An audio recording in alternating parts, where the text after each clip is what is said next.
Cinema இன்னைக்கு நம்ம ஒரு தரமான படத்தை பற்றி தான் பார்க்க போகிறோம். நெட்ஃப்ளிக்ஸில் தமிழ் டப்பிங்கில் வெளியாயிருக்க வால் டு வால் படம் எப்போ இருக்குன்னு தான் பார்க்க போகிறோம். இந்த படத்தோட ஸ்டோரி எடுத்துக்கிட்டீங்கன்னா, நம்ம ஹீரோ வந்து ஒரு கடனை வாங்கி ஒரு அப்பார்ட்மெண்ட்டை வாங்கிறாப்புல. அந்த அப்பார்ட்மெண்ட்டில் திடீர்னு சவுண்டு கேட்டுக்கிட்டே இருக்குது. இந்த சவுண்டு எதனால் கேட்குது, அந்த சவுண்டு வர்றதுக்கான காரணம் என்ன, இதனால் நம்ம வர்ற பிரச்சனைகளை எப்படி நம்ம ஆள் சரி பண்ணுறாப்புல, இதெல்லாம் சொல்கிறது தான் இந்த படத்தோட கதை. படத்தில் தமிழ் டப்பிங் நீட்டாக ப்ராப்பராக பண்ணியிருந்தாங்க.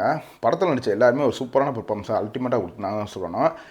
நம்ம ஹீரோ வந்துட்டு ஒரு ஷேர் மார்க்கெட்டில் கிரிப்டோ கரன்சியை இன்வெஸ்ட் பண்ணி அதில் பல மில்லியன் சம்பாதிக்கிற மணிக்கு ஒரு சீன் வச்சுருப்பாங்க. அப்போது ஒரு போலீஸ் ஸ்டேஷனில் ஒரு சீனாக இருக்கட்டும், அந்த சீனு அப்போ சீட்டு எஜ்ஜில் உட்கார வச்சுருவாங்க நம்மளை. அப்படி தான் அந்த சீன் எடுத்துப்பாங்க. இந்த சவுண்டு வரதுக்கெல்லாம் யார் காரணம்னு ஹீரோ கண்டுபிடிச்சதுக்கப்புறம் படம் போகும்பாங்க ஒரு ஜெட்டு ஸ்பீடில். அதெல்லாம் வேறு லெவலில் இருந்துச்சு தான் சொல்லணும்.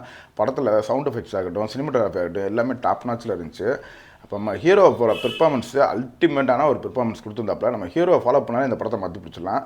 இந்த படத்தில் அடல்ட் கண்டென்ட்லாம் எனக்கு கிடையாது, ஆனால் அசிங்கமான வார்த்தைகளை பேசிகிட்டே இருப்பாங்க. அவனா அதை மட்டும் மைண்டில் வச்சுக்கிட்டு ட்ரை பண்ணி பாருங்கள். ஒரு தரமான படம்.